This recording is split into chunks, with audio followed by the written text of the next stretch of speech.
자, 로마서 8장 17절부터 18절까지 함께 읽겠습니다. 자녀면 또한 후사 곧 하나님의 후사요 그리스도와 함께한 후사니 우리가 그와 함께 영광을 받기 위하여 고난도 함께 받아야 될 것이니라. 생각컨대 현재의 고난은 장차 우리에게 나타날 영광과 좋게 비교할 수 없도다. 아멘입니다. 또 24절과 25절 함께 읽겠습니다. 우리가 소망으로 구원을 얻었음에 보이는 소망이 소망이 아니니 보는 것을 누가 바라리요? 만일 우리가 보지 못하는 것을 바라면 참음으로 기다릴지니라. 아멘. 여러분, 결국 인내가 필요하다는 것입니다. 자, 여러분들의 소망이 무엇일까요? 우선은 이 땅에서 평안하고 강건하고 정말 모든 하는 일에서 복을 받고 자녀들이 잘 되는 일일 것입니다. 예, 믿음의 백성들 하나님의 복을 받아서 정말 이 땅에서 강건하고 그 다음에 마지막으로 주님께 온전한 성도로서 주님과 함께 영생을 누리는 것이 되겠죠. 지금 이 부분에서 언급하는 것은 장래 우리가 그리스도 안에서의 누릴 영생의 복을 말씀하고 있는 것입니다. 그런데 왜 눈에 보이는 것이 소망이 아니다. 우리의 소망, 어떠한 목적을 가지고 구원을 받았다는 것입니다. 여러분들이 예수를 믿은 것은 왜 믿었을까요? 물론 어떤 사람은 예수를 믿으면 잘 살 수 있더라. 그래서 예수를 믿은 분도 있을 겁니다. 어떤 분은 문제가 많아서 예수를 믿으면 문제가 해결된다더라. 그래서 믿은 사람도 있을 것입니다. 또 어떤 사람은 몸이 아파서 예수를 믿으면 내 병이 낫는다더라. 그래서 예수를 믿은 사람도 있을 것입니다. 그러나 예수의 믿은 그 결국 목적은 영원한 생명을 누리기 위해서입니다. 하나님의 나라에 들어가기 위해서입니다.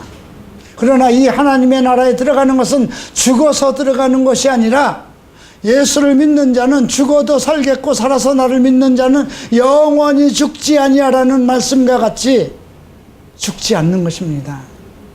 죽는 것은 무익한 육신만 죽는 것입니다.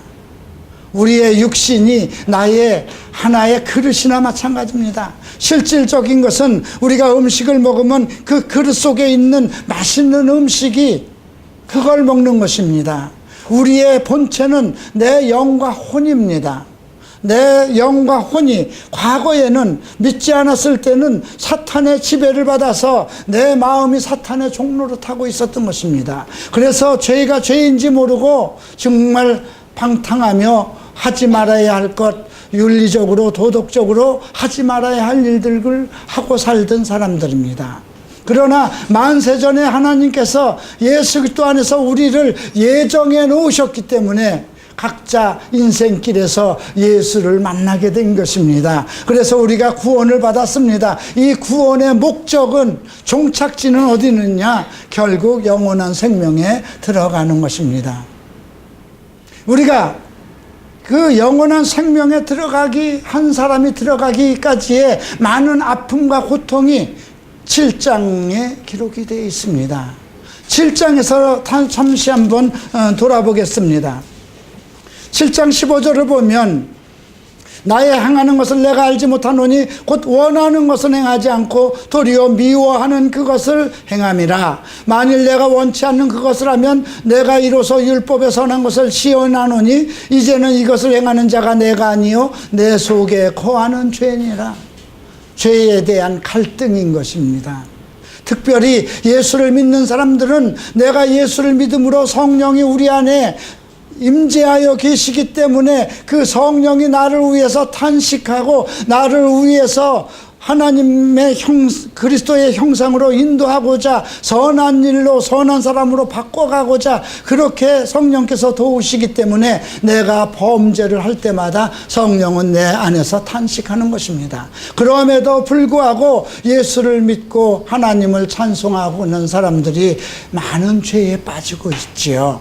우리가 목사들도 얼마나 많은 죄에 빠져 있고 재물에 빠져 있고 성문제에 빠져 있고 정말 교회가 분열되고 엄청난 돈을 성도들의 돈을 칼취해서 무리하게 교회를 지어서 모든 장로들급들이 정말 그 집을 담보로 하고 이런 문제들이 지금 한국 교회에서 얼마나 일어납니까?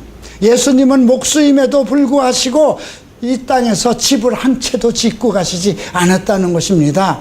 아브람도 그 우리의 눈에 보이는 것이 아니고 그가 본향을 돌아가고자 하였다면 갈 곳이 있었거니와 그가 하늘에 있는 본향을 바라보고 떠났다는 것입니다. 아브라함을 하나님께서 축복하시고 사랑하시고 믿음의 조상으로 삼으신 것은 그가 갈 바를 알지도 못하는데도 하나님께서 부르셨을 때 순종하고 따라갔으며 이 땅에서의 복을 누리지 않고 이 땅에서의 돌아갈 곳을 찾지 않고 오직 하나님의 나라를 향해서 전진했다는 것입니다.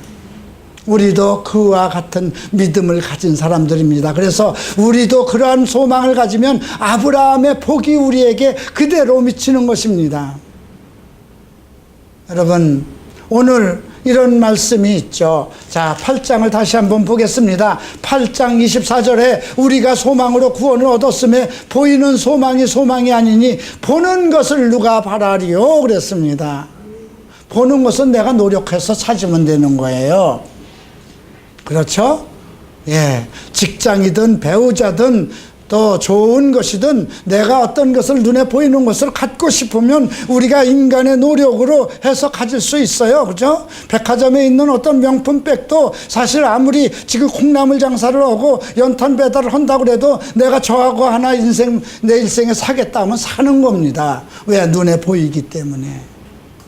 그러나 하늘에 있는 것은 보이지 않는 것입니다. 오직 영적으로만 알 수 있는 것입니다. 그래서 예수님께서는 살리는 것은 영이니 육은 무익하거나 했던 것입니다. 우리가 먹고 사는 일에 너무 그렇게 치중하지 말라는 것입니다. 먹고 사는 모든 풍복이 하나님에게 달려있기 때문에 우리가 그 나라와 의를 위해서 구할 때 우리가 무엇을 먹을까 무엇을 입을까에 하는 모든 것은 하나님께서 채우시겠다는 것입니다. 만나를 생각해 보십시오. 어떤 사람은 나가서 마음껏 그냥 막 욕심껏 거뒀습니다. 가지고 들어왔더니 그날 먹을 거 우리가 정해져 있잖아요. 그런데 나머지는 다 썩어버렸습니다. 괜히 애쓴 거죠. 예? 그 다음날 가서 또 먹을 걸 그대로 구해오면 되는데 똑같은 겁니다. 여러분들이 그냥 욕심껏 내 것이 아닌 것을 하나님께서 내게 허락하지 않은 것을 정말 자기 욕심껏 걷어들여서 쌓고 하면 그것이 이 땅에서 전부 다 녹슬고 망하고 재물은 항상 문제가 생깁니다. 재벌들 보십시오. 그 아버지가 죽고 나면 형제들이 재벌 싸움이 일어나지 않습니까? 우리가 예수를 믿는 것은 결국은 무엇입니까? 하늘나라의 소망을 얻기 위한 것입니다. 오늘 지금 자녀면 또한 후사, 곧 하나님의 후사요 그리스도와 함께한 후사니 우리가 그와 함께 영광을 받기 위하여 고난도 함께 받아야 될 것이다. 후사라는 건 상속자라는 것입니다. 그러면 우리가 자녀인 것을 어떻게, 우리가 하나님의 자녀인 것을 어떻게 증거하느냐? 바로 16절에 하나님이 성령이 친히 우리 영으로 더불어 우리가 하나님의 자녀인 것을 증거하신다 했습니다.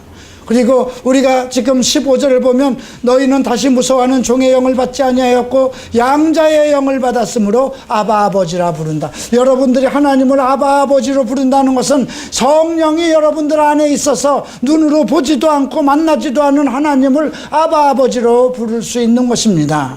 아무에게나 우리가 아버지라고 부르지 않지 않습니까?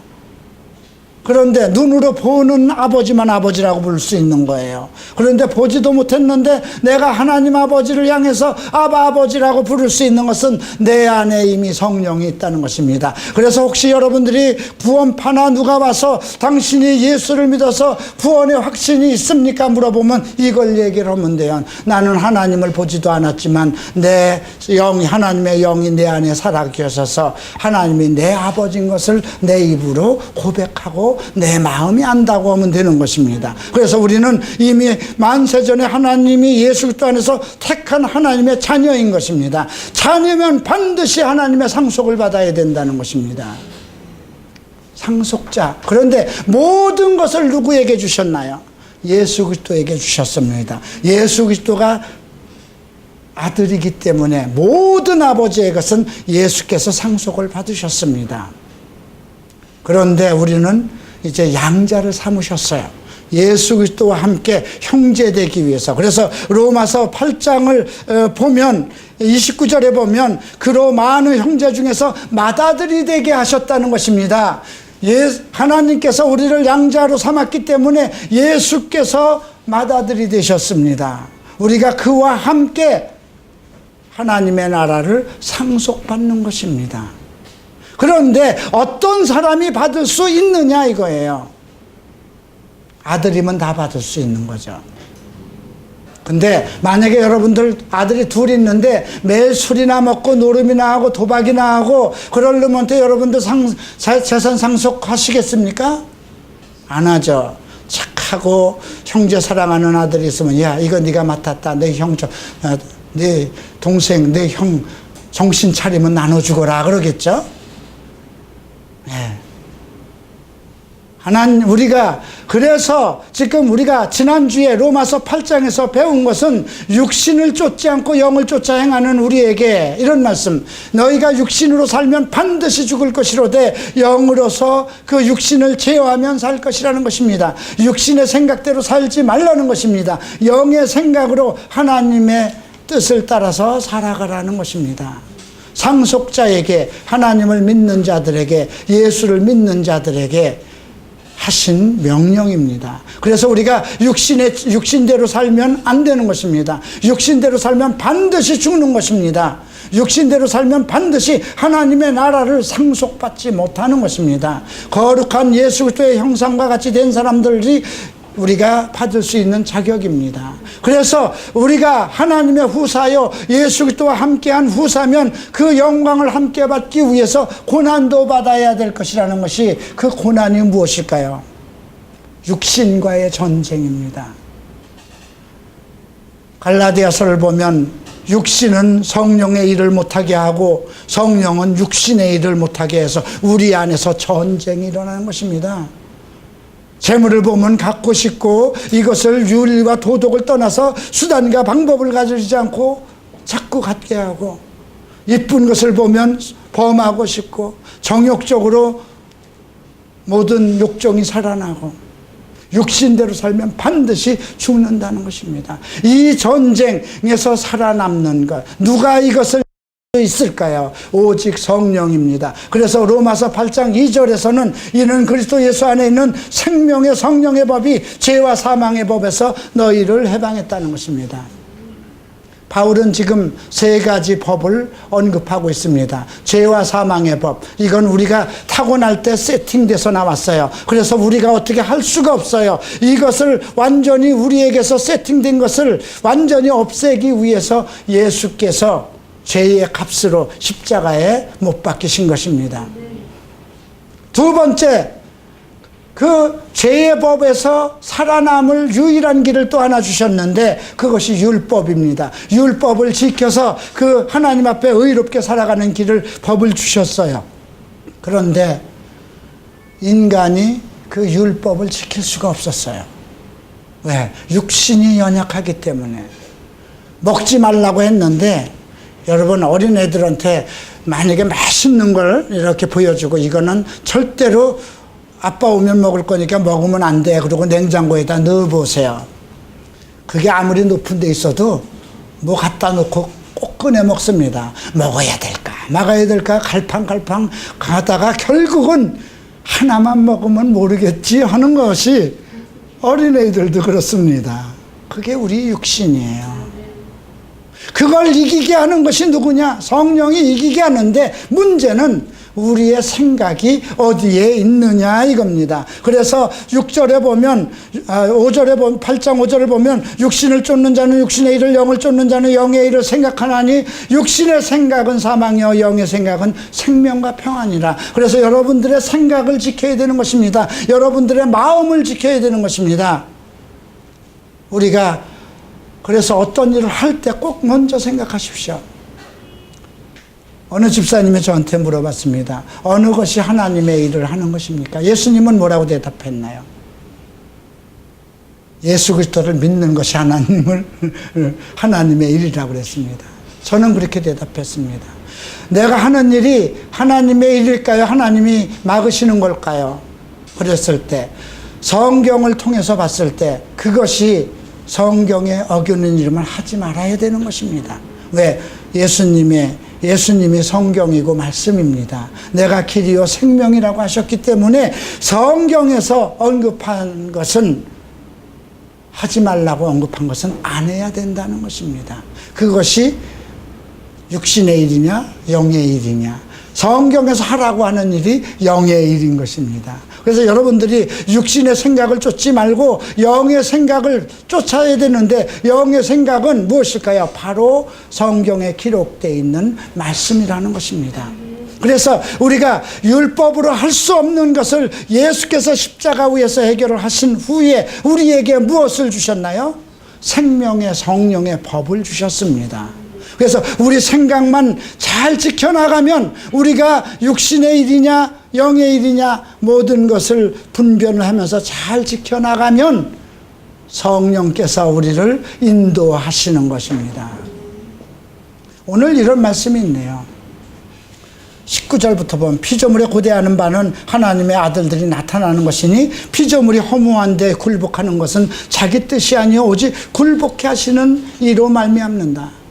요즘에 모든 세상에 있는 피조물들이 다 땅이 썩어져 나가고 정말 모든 하늘이 썩는 거 봤습니까? 안 썩지 않아요. 근데 하천도 바다도 모든 것이 다 지금, 근데 여기서 보면 인격으로 다루고 있어요. 그죠? 하나님, 그 피조물이 고대하는 바는 하나님의 아들들이 나타나는 것이다. 이것은 의롭고 거룩한 하나님의 사람들이 나타난다면 이제 천년왕국을 예수께서 이 땅에 이루어서 이 땅을 하나님의 아들들이 지배를 할 때는 모든 천하 만물이 다 새롭게 돼서 짐승과 모든 짐승들은 사람에게 복종할 것이고 정말 에덴 동산에 있는 것처럼 모든 것이 아름다워질 것이라는 것입니다. 그런데 지금은 피조물들이 허무한데 굴복한다는 것이죠. 여기서 허무한다는 건 무엇이냐면 아무 쓸모도 없다는 것입니다. 그러니까 세상의 모든 것은 피조물은 헛것이라는 겁니다. 그러니 왜 우리가 헛것을 따라서 살겠습니까? 물질을 따라서 왜 살아야 됩니까? 생명을 따라서 살아야 된다는 것입니다. 그래서 21절에 보면 그 바라는 것은 피조물도 썩어짐의 종로로 탄 데서 해방되어 하나님의 자녀들의 영광의 자유에 이르는 것이라. 피조물이 다 이제까지 함께 탄식하며 함께 고통하는 것을 우리가 안다 그랬습니다. 피조물도 탄식을 하고 있는데 하나님의 나라가 오기를, 하나님의 아들들이 오기를. 그런데 사람만 거역합니다. 사람만 하나님께 거역해요.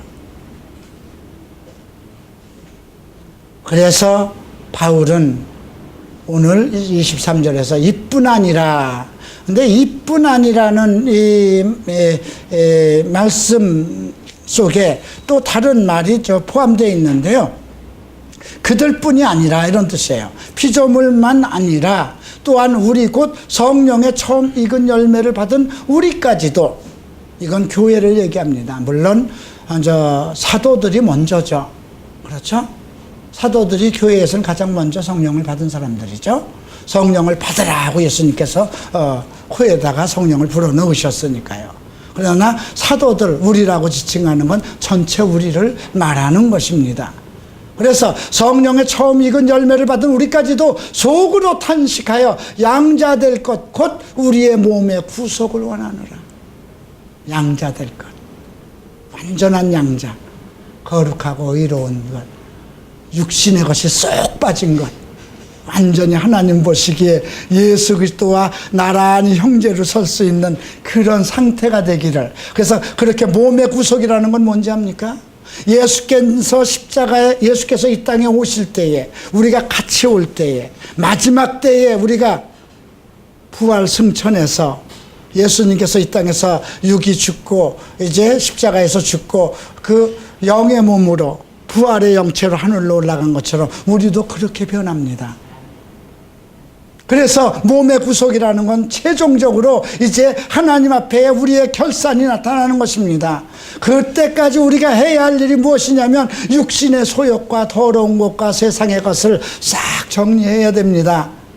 그러면 성령께서 만들어 가십니다.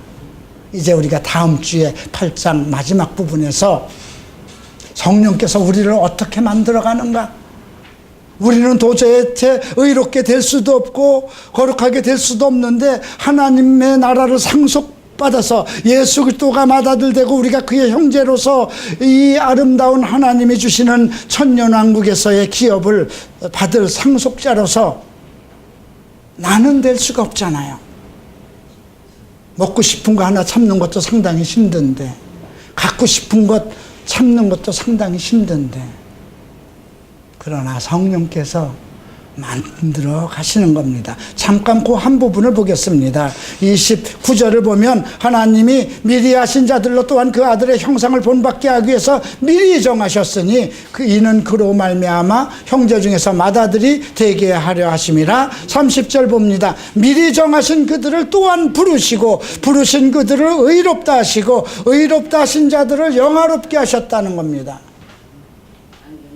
과정이죠. 순서가 있습니다. 그렇죠? 순서가 있어요. 예정하신 자들을 부르시고, 그죠? 부르신 자들을 의롭다 하시고, 의롭다 하신 자들을 거룩하다 하고, 그들을 다시 영화롭게. 우리는 변화의 과정 속에 있습니다. 그래서 인내가 필요합니다. 기다려줘야 됩니다. 그래서 오늘 바울은 뭐라고 그럽니까? 소망으로 구원을 얻었음에 보이는 소망이 아니니 보는 것을 누가 바라리요? 만일 우리가 보지 못하는 것을 바라면 참음으로 기다릴지니라.